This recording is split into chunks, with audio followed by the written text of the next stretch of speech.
Alright, let's pull back the curtain on one of the world's most beloved snacks, instant noodles. Ever wondered how those curly little bricks of goodness actually come to life? It all starts with a simple dough. I'm talking wheat flour, water, and a dash of salt. That's it. The dough gets kneaded until it's super smooth, then rolled out into thin sheets. Next up, those sheets are sliced into long, wavy strands. You know that iconic noodle squiggle? It's all thanks to the rollers that shake and wiggle the dough as it's cut. Now, here's where things get interesting. The noodles take a quick steam bath, just enough to cook them through, but not too much.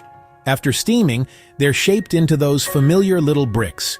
Each portion is carefully folded or curled up, ready for the next step. And here's the magic: deep frying. That's right. The noodles are plunged into hot oil, which zaps out the moisture and locks in that signature crunch. This is why instant noodles cook so fast at home. Most of the work's already done. Once they're golden and crispy, the noodles cool off and head down the line. Some factories skip the frying and go for air drying instead, especially for the healthier versions. Either way, they're now shelf-stable and ready for action. Before packing, those little flavor packets are added. Think soy sauce, chicken, spicy miso.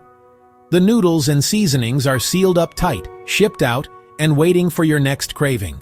So next time you rip open a pack and watch those noodles come to life in boiling water, you'll know exactly what went into making them. Satisfying, right? Thanks for watching. Don't forget to slurp responsibly.